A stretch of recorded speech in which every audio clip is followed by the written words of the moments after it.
Today we're embarking on a really profound journey, looking at the cosmic guides who literally help shape human destiny. We'll be grounding our exploration in the spiritual teachings of Cafh. Now, this isn't just abstract philosophy. It's about understanding the silent, incredibly powerful forces that have been guiding humanity since our very beginnings. It's a topic that definitely demands a sense of reverence, but also a deep, active curiosity. So let's prepare to look at history, the cosmos, and our own inner lives through a completely different lens. Here's our roadmap for today. 1. The path of Cafh. 2. Understanding the masters. 3. The solar initiates. 4. The lunar initiates. 5. The initiates of fire. And 6. Daily spiritual application.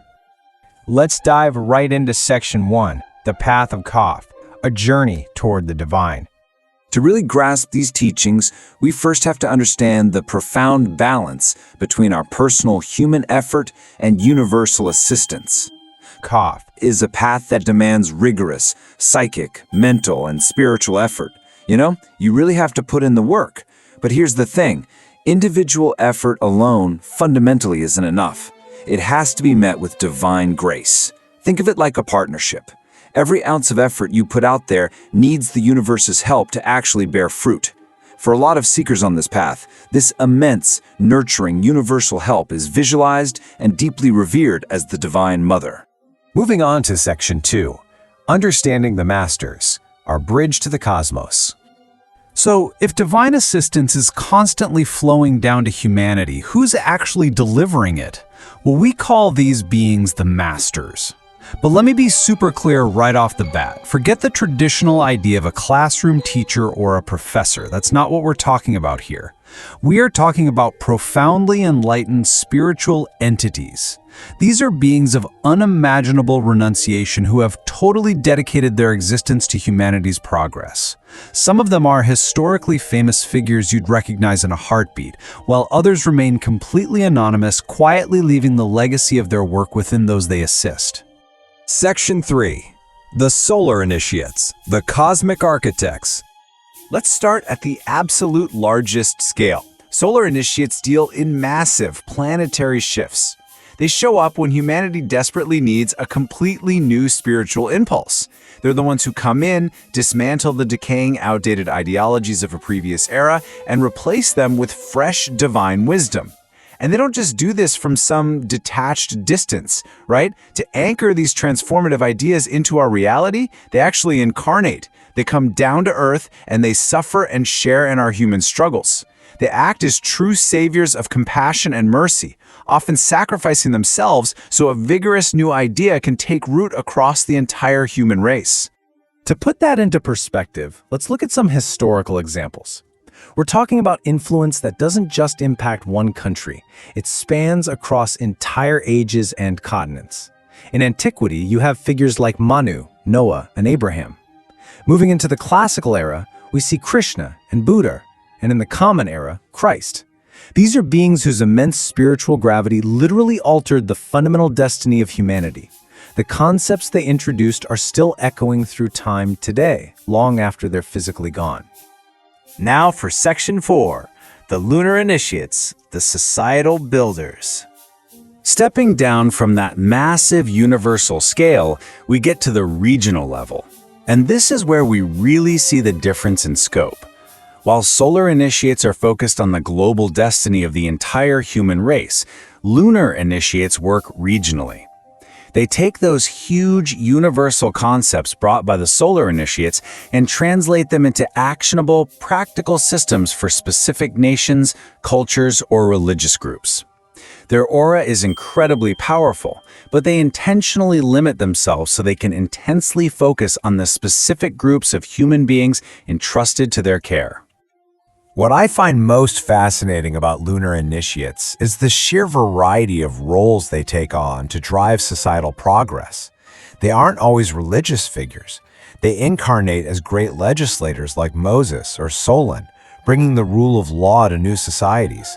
They show up as philosophers like Plato and Aristotle, forging totally new ways of thinking.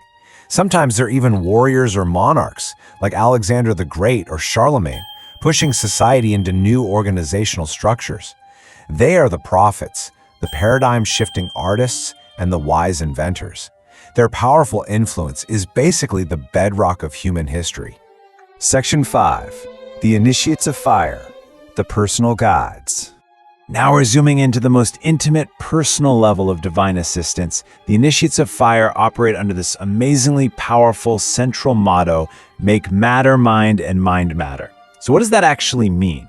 Well, making matter mind means spiritualizing our everyday physical actions, turning the mundane stuff we do every day into something deeply mindful. And conversely, making mind matter means taking our spiritual energy and thoughts and turning them into practical, tangible good in the real world. It's this beautiful, perfect loop of spiritual and practical action. Most of the masters assisting the followers of Cafh actually belong to this specific category. The Initiates of Fire work individually and almost completely unnoticed by the wider world. Their primary mission is forging individual souls. They're the ones who awaken a seeker's inner purpose. And they appear in society as everyday people, musicians, explorers, scientists, or saints. They absolutely do not seek public recognition. Instead, they silently guide those they assist, sparking that sacred fire of purpose within them.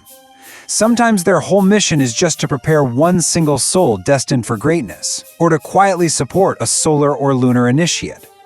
They are right here, woven into the fabric of everyday life. Finally, Section 6. Daily Spiritual Application, bringing the cosmos home.